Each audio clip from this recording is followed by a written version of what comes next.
Chito Miranda, sumabog na sa galit pinangalanan ang boss ni Neri Naik. Kung bago ka lang sa channel na ito, huwag kalimutang mag-like, share, comment, and subscribe.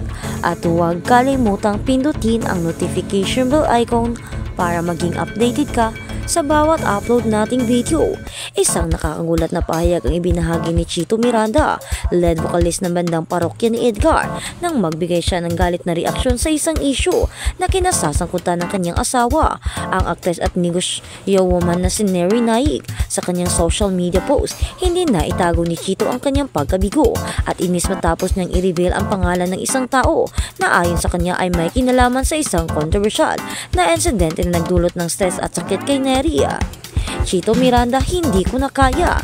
Sa isang post na mabilis na nag-viral sa social media, pinost ni Chito Miranda ang kanyang saloobin tungkol sa hindi inaasang pangyayari na nagdulot ng matinding emosyon.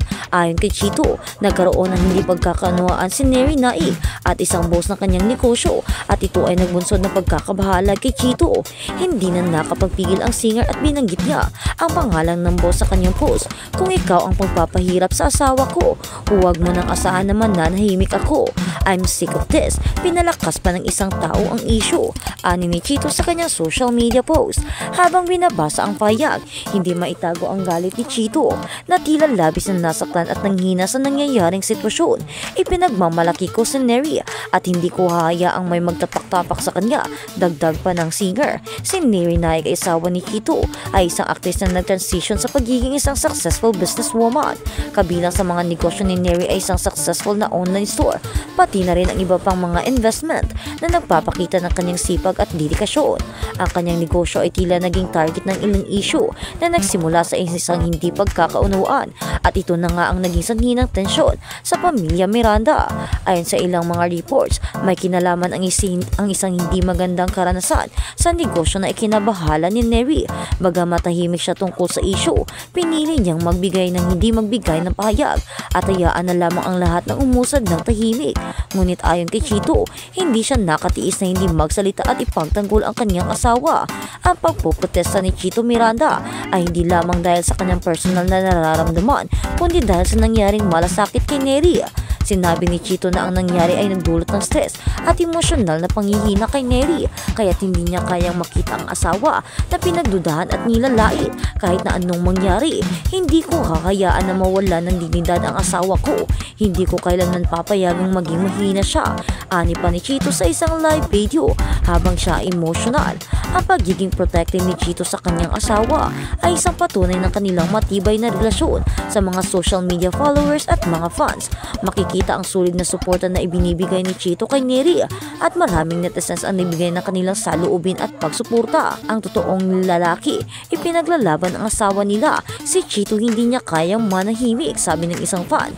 Sa kabila ng galit ni Chito, may mga reports na nagsasabing ang kabilang partido o ang boss na tinutukoy ni Chito ay nagbibigay na ng kanyang paliwanag. Ayon sa kanya, ang mga isyu ay isang hindi pagkakaintindihan lamang at hindi intensyonal na nakakasakit kay Neri. Hindi ko nais na masaktan ang sinuman at ang lahat ng ito ay hindi dapat lumeki. Sana'y magkaayos kami, aniya sa isang statement. Gayunpaman, sinabi ng mga malalapit na kaibigan ni Chito at ni Neri na kahit may mga pahayag mula sa kabilang panig, nananatiling matibay ang paninindigan ni Chito sa kanyang pamilya. Maraming fans ng mag-asawa ang nagbigay ng suporta kay Chito at Neri at nag-express na kanilang pagkaawa sa magkasunod na hindi pagkakaunawaan. Sana matapos na ito at makapagpatawaran na sila. Hindi madaling maging public figure at magkasama sa harap ng kamera. Ang mga ganitong issue ay dapat ayusin sa private, komento ng isang netizens. Ang mga taga-suporta ni Chito ay nagsabi rin ng mga magagandang bagay at tungkol sa kanilang relasyon at mga achievements. Ang pinakita ni Chito na pagmamahal at protekta kay Neri ay isang magandang halimbawa ng isang tunay na partner. Sabi ng isa pang fan, sa kabila ng pagsubok, nananatiling magkasama si Chito at Neri sa kanilang journey bilang mag-asawa. Ang kanilang matibay na relasyon ay naging inspirasyon sa kanilang mga fans at ang pagmamahal ni Chito kay Neri ay isa ring magandang halimbawa ng tunay na partnership. Sa ngayon, matapos ang pag-aamin ni Chito at ilang emosyonal na post, inaasahan ng lahat ng mga magkakaroon ng pagkakataon para makaayos ang mga partido at maayos ang isyu na dulot ng hindi pagkakaintindihan. Ang mga ganitong pagkakataon, ipinapakita ng pamilya Miranda kung paano ang pagmamahal at proteksyon sa bawat isa ay hindi nasusukat ng anumang pagsubok. Habang ang isyu ay patuloy na pinag-uusapan sa social media, tsak na ang pangunahing layunin ni Chito Miranda ay ang maipagtanggol ang kanyang pamilya at si Neri laban sa anumang pagsubok. Sa huli, ang tunay na pagmamahal at pagkakaintindihan sa mag-asawa ay siyang magdadala sa kanila upang malampasan ang lahat ng pagsubok na darating. At sa kabilang banda, muling pinatunayan ni Chito Miranda ang pagmamahal sa asawa na si Neri Naik sa kanilang ika-10 taong anibersaryo. Muling pinatunayan ni Chito Miranda ang pagmamahal sa asawang si Neri Naik sa kanilang ika-10 anibersaryo. Idineklara ni Chito Miranda ang kanyang hindi natitinig na pagmamahal sa kanyang asawang si Neri Naik sa kanilang ika-10th anniversary. Ang kasal na kahit na nakaharap ang huli sa mga kasong syndicated estafa at mga paglabag sa Securities Regulation Code. Sa Instagram, ipinahayag ng frontman ng parokya ni Edgar na ang naig ay isang testamento na kayang harapin ng mga tao ang mga hamon at pipiliin pa rin na manatiling mabait. After 10 years of being married, masasabi ko talaga na mas mahal pa kita ngayon kaysa nung una tayong nagmahalan.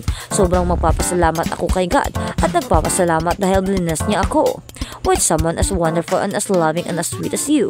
Ikaw ang buhay na patunay na ang isang tao ay maaaring dumaan sa impyerno at pabalik at pipiliin pa rin maging mabait.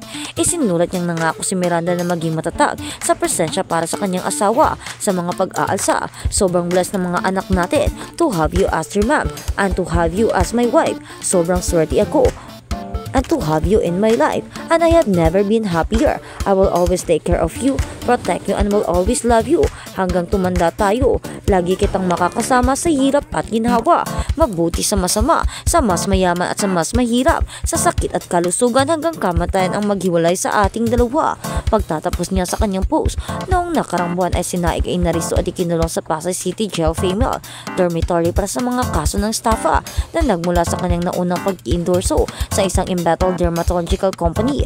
Noong December 4, ipinag-utos ng korte ng Pasay na palayain ang aktres negosyante matapos bahagyang pagbigyan ang kanyang motion na squash. Ang mga papilis na pagpapalabas ay hinihain sa ospital kung saan dinala si Naik para sa medical evaluation. Si Neri Naik dahil sa consumption at problema at stress, siya ay nagkasakit at dinala sa ospital.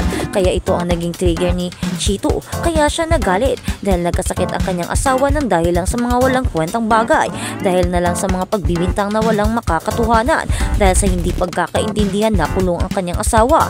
Naghirap ito sa kulungan ng ilang araw o ilang linggo nang dahil lang sa walang kwentang bagay na wala namang katotohanan. Siya ay isang naging biktima ng mga kasong hindi naman makakatotohanan. Siya ay binigyang diin at nilabag daw ang isang code na hindi naman totoo.